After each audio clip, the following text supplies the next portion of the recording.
second part of Trips and Traps. I'm Andy Serling, joined by Donovan. Two more races to bring you, and we'll take a look at a maiden special weight for 2-year-old fillies as our first race. The 3 Amazing Lauren and the 7 Provence, we both think had bad trips in here and have a good future. Yeah, Provence is going to get a lot more attention, I think, than Amazing Lauren. And Amazing Lauren is actually the one I wanted, because Provence has the look, and there's Amazing Lauren. Both these horses break slowly. Provence is one of those Shug McGaughey horses that have to Serling. And he made that late run at the end. And people can't wait for him to stretch out, and he'll be a short price, as they often are, and they seem to disappoint more often than not. Amazing Lauren, on the other hand, who actually finished behind Provence, has trouble to start, but also I like the fact that she was moving up very well on her own, and you'll see her get stopped in here on the inside, and then she staged another rally. I thought she did more running. Yeah, absolutely, 100%. I agree with you. Couldn't agree with you more.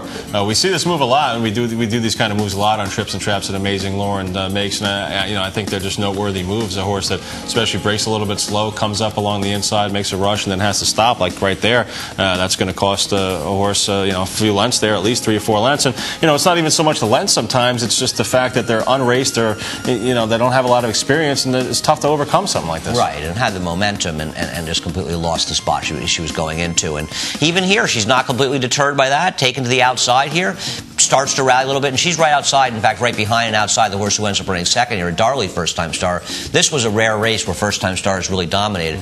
Provence is moving between horses and puts in from here a decent rally to finish fourth, somewhat pasturing tiring horses. And I don't know, Provence might be okay, and you are encouraged to see these horses put in these runs. It's just, A, this family scares me. The family of Serling scares me because of what he did in his career, and also it just feels like one after the other. We see a Shug McGaughey first-time start, doesn't have much speed, and they don't necessarily win their next starts, and they're always short prices. Yeah, I agree, and that's one thing you have to be concerned about with Provence moving forward, but I think Amazing Lauren is a horse you got to bet next time out. Yeah, absolutely. I'm looking forward to Amazing Lauren run. I think that she's okay.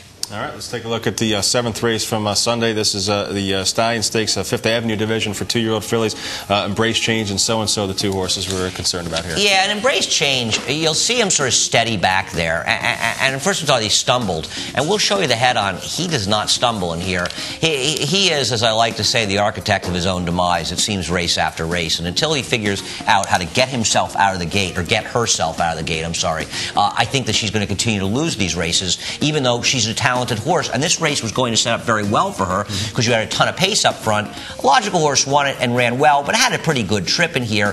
The favorite So-and-So is coming off the long layoff. She gets absolutely buried inside. Yeah, this is a tough trip for So-and-So, a horse that was used to fighting it out on the front end in her first couple of starts, has to sit in behind horses, take some mud in her face here, and just a real tough spot to be asking a young horse to be able to come up through, and we'll stop and highlight So-and-So right there. And for what it's worth, I don't know, I'm always leery of 2-year-olds coming off wins, going into races off a layoff, which was the case here with So-and-So, but obviously this trip was a no-shotter for So-and-So. Right, she is a talented horse. Whether or not she goes on with off the layoff, you don't know, and there's Embrace Change coming from way, way back and last right now. When she comes out, she'll finish third, but come on, I mean, the rider has to have a plan. If you're going to let the other ones go, that's fine, but if you're going to jam yourself in on the rail, what is option 2?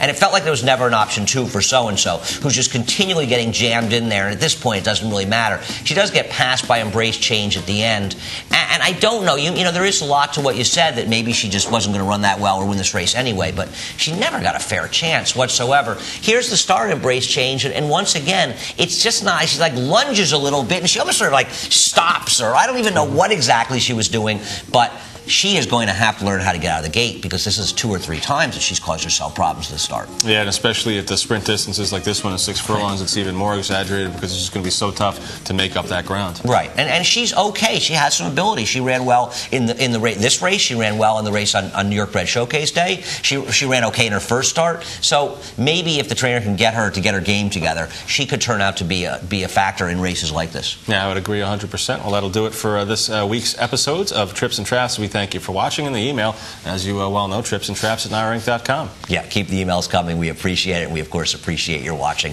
We'll see you next week.